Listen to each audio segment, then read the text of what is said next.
پنجاب کے ایک چھوٹے سے گاؤں میں دو بھائی رہتے تھے۔ بڑے بھائی کا نام سلیم تھا اور چھوٹے کا نام ندیم۔ دونوں نہ زیادہ امیر تھے اور نہ زیادہ غریب۔ ان کے پاس ایک چھوٹا سا گھر اور تھوڑی سی زمین تھی، لیکن ان کے دل میں ایک ہی خواہش تھی، جلدی امیر بننا۔ وہ ہر وقت یہی سوچتے رہتے، ہم جلدی امیر کیسے بن سکتے ہیں۔ کبھی وہ جانور خرید و فروخت کرتے، کبھی کوئی کاروبار شروع کرتے اور کبھی شہر جا کر کام تلاش کرتے، لیکن ہر بار انہیں ناکامی کا سامنا کرنا پڑتا۔ وقت گزرتا گیا مگر ان کا لالچ بڑھتا گیا۔ گاؤں والے اکثر کہتے تھے، یہ دونوں کسی دن بڑی مشکل میں پھنس جائیں گے۔ خاص طور پر سلیم اکثر رات کو چھت پر بیٹھ کر آسمان کو گھورتا رہتا تھا۔ ایک دن اس نے ندیم سے کہا، میں غریب زندگی سے تھک گیا ہوں، اب چاہے کچھ بھی کرنا پڑے میں امیر بن کر رہوں گا۔ ندیم نے جواب دیا، اگر شیطان بھی راستہ دکھائے تب بھی میں تیار ہوں۔ ایک دن گاؤں میں خبر پھیلی کہ قریبی شہر سے ایک عجیب عامل آیا ہے۔ لوگ کہتے تھے، وہ کالا جادو جانتا ہے، وہ ناممکن کام کر سکتا ہے، وہ لوگوں کو راتوں رات امیر بنا دیتا ہے۔ بارش کی ایک رات دونوں بھائی اس عامل کے پاس گئے۔ وہ جگہ ایک پرانی اور ٹوٹی ہوئی حویلی تھی۔ اندر اندھیرا تھا، دیواریں پرانی اور خوفناک تھیں اور عجیب سی بو پھیلی ہوئی تھی۔ سلیم نے آواز دی، بابا جی ہم اب سے ملنے آئے ہیں۔ کچھ لمحے خاموشی رہی، پھر ایک بھاری آواز آئی، مجھے پتہ ہے تم کیوں آئے ہو۔ اچانک ایک لالٹین جلی اور ایک بوڑھا آدمی نظر آیا۔ اس کے لمبے بال اور کالی آنکھیں تھیں۔ وہ بولا، تم دونوں دولت چاہتے ہو، ایسی دولت جو زندگی بدل دے؟ سلیم فوراً بولا، جی ہم سب کچھ کرنے کو تیار ہیں۔ بوڑھے کے چہرے پر ایک عجیب سی مسکراہٹ آ گئی۔ وہ بولا، پھر تمہیں ایک ایسا کام کرنا ہوگا جو آج تک کسی نے نہیں کیا۔ اس نے زمین پر عجیب سے نشان بنائے اور کہا، 40 راتیں، ہر رات آدھی رات کے بعد تم دونوں قبرستان جاؤ گے۔ ندیم گھبرا گیا، ہمیں وہاں کیا کرنا ہوگا؟ بوڑھے نے ایک پرانی سیاہ کتاب کھولی۔ جیسے ہی دونوں بھائیوں نے اس میں دیکھا ان کے چہرے پیلے پڑ گئے، کیونکہ شرط بہت خطرناک اور خوفناک تھی۔ عامل نے دھیمی اور خوفناک آواز میں کہا، اگر تمہیں دولت چاہیے تو تمہیں مردوں کی دنیا سے رشتہ جوڑنا ہوگا، قبرستان میں جا کر تمہیں قبریں کھولنی ہوں گی۔ یہ سنتے ہی ندیم کے پورے جسم میں کپکپی دوڑ گئی۔ وہ ایک قدم پیچھے ہٹ گیا مگر سلیم نے بے خوفی سے پوچھا، بس اتنا سا کام؟ عامل نے ان دونوں کی طرف دیکھا اور پھر زور سے ہنسنے لگا، ایسی ہنسی جو سن کر دل دہل جائے اور انسان کے اندر خوف بیٹھ جائے۔ اس کی ہنسی آہستہ آہستہ گونج میں بدل گئی اور پورا کمرہ جیسے اس آواز سے بھر گیا۔ اس رات جب پورا گاؤں گہری نیند سو چکا تھا، کتے بھونکنا بند ہو چکے تھے اور ہر طرف خاموشی چھا گئی تھی، تب سلیم اور ندیم اپنے گھر سے نکلے۔ ان کے ہاتھوں میں بیلچے تھے اور چہرے کپڑوں سے ڈھکے ہوئے تھے۔ وہ آہستہ آہستہ قبرستان کی طرف بڑھنے لگے۔ یہ وہ جگہ تھی جہاں دن کے وقت بھی لوگ جانے سے ڈرتے تھے۔ ہوا بہت ٹھنڈی اور عجیب سی تھی، ہر طرف ایک خوفناک خاموشی پھیلی ہوئی تھی۔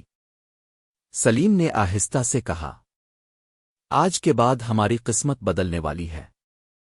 پھر وہ دونوں ایک قبر کے سامنے رک گئے اور بیلچے سے مٹی کھودنے لگے۔ ٹھک ٹھک ٹھک، بیلچے کی ہر ضرب قبرستان کی خاموشی کو چیر رہی تھی۔ اچانک بیلچہ کسی سخت چیز سے ٹکرایا۔ سلیم نے جلدی سے جھک کر مٹی ہٹنی شروع کی، اور جیسے ہی مٹی ہٹی قبر کے اندر سے ایک ایسی چیز نظر آئی جسے دیکھ کر دل کانپ جائے۔ وہ منظر، وہ رات اور وہ راز، کچھ ایسا تھا جو انسان کی سوچ سے بھی باہر تھا۔ اندھیری رات تھی، قبرستان میں مکمل خاموشی چھائی ہوئی تھی۔ کھلی ہوئی قبر کے اندر سلیم اور ندیم نے ایک تازہ لاش دیکھی اور پھر اسے باہر نکال لیا۔ عامل کی شرط بہت سخت تھی، لاش 1 ہفتے سے زیادہ پرانی نہیں ہونی چاہیے تھی۔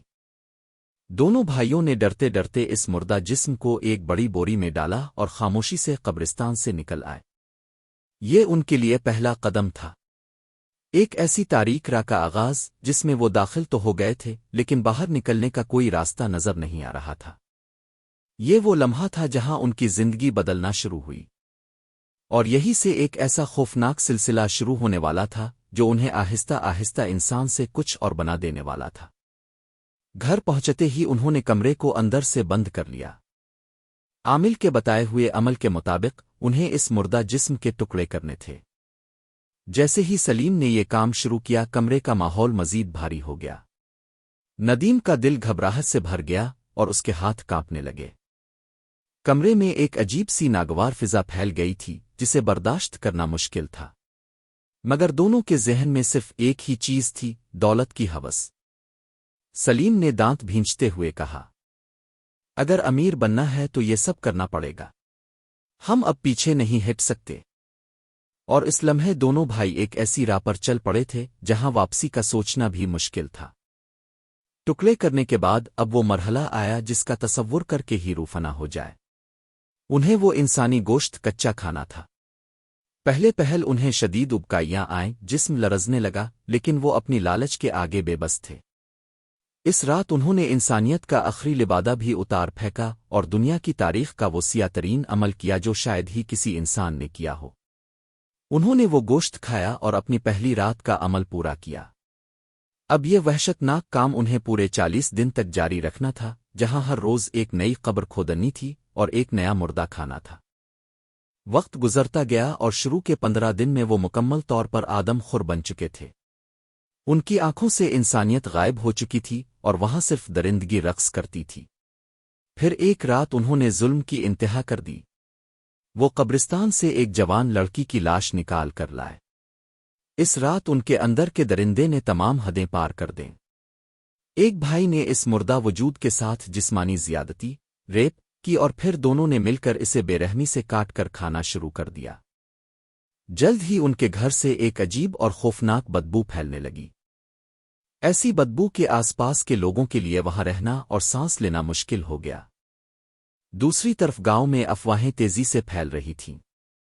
اخبارات اور خبریں یہ بتا رہی تھیں کہ مختلف قبرستانوں سے تازہ قبریں کھلنے اور لاشیں غائب ہونے کے واقعات سامنے آ رہے ہیں۔ لوگ خوفزدہ ہونے لگے تھے۔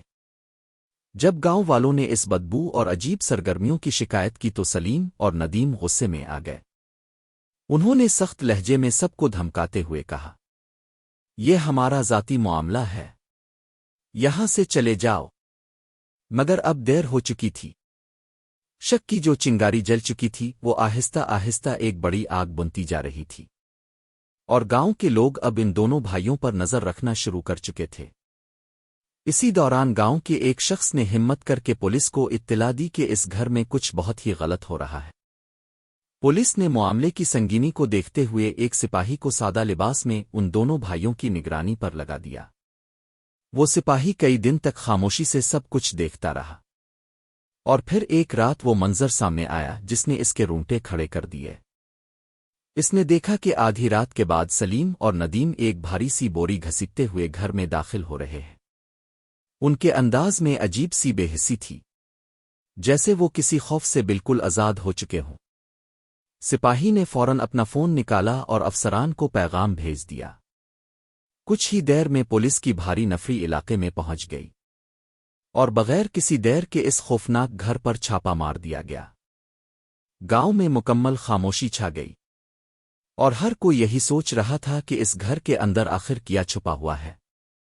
بے پولیس دروازہ توڑ کر اندر داخل ہوئی تو وہاں کا منظر دیکھ کر کئی پولیس والے بے ہوش ہوتے ہوتے بچے۔ کمرے میں انسانی ہڈیاں بکھری پڑی تھیں اور وہ دونوں بھائی فرش پر بیٹھے انسانی گوشت چبا رہے تھے۔ انہیں رنگے ہاتھوں گرفتار کر لیا گیا، جہاں انہوں نے اعتراف کیا کہ کیسے ایک عامل کے چکر میں آ کر انہوں نے یہ سب کچھ کیا۔ انہیں جیل بھیج دیا گیا، لیکن ان کی درندگی یہاں بھی ختم نہ ہوئی۔ جیل کی کوٹری میں ان کی انسانی گوشت کی بھوک اس حد تک بڑھ گئی کہ انہوں نے دوسرے قیدیوں پر حملے شروع کر دیے۔ پولیس نے مجبور ہو کر ان دونوں کو الگ الگ کال کوٹریوں میں بند کر دیا۔ پھر ایک صبح جب ایک سپاہی چکر لگانے آیا تو اس کی چیخیں پورے جیل میں گونج اٹھیں۔ منظر ہی ایسا تھا کہ سلیم نے سلاخوں کے درمیان سے ہاتھ نکال کر ندیم پر حملہ کیا، اسے مار ڈالا اور اس کے جسم کا حصہ کھا رہا تھا۔ ایک بھائی دوسرے بھائی کو ہی اپنی بھوک کی بھینٹ چڑھا چکا تھا۔ عدالت نے اس ناقابل بیان درندگی پر زندہ بچ جانے والے بھائی کو فوراً پھانسی کا حکم سنایا تاکہ زمین اس فتنے سے پاک ہو سکے۔ نصیحت: لالچ وہ زہر ہے جو انسان کو پہلے اندھا کرتا ہے اور پھر اسے ایسے گڑھے میں گراتا ہے جہاں سے واپسی کا کوئی راستہ نہیں ہوتا۔ حرام کا لالچ ہمیشہ عبرت ناک انجام پر ہی ختم ہوتا ہے۔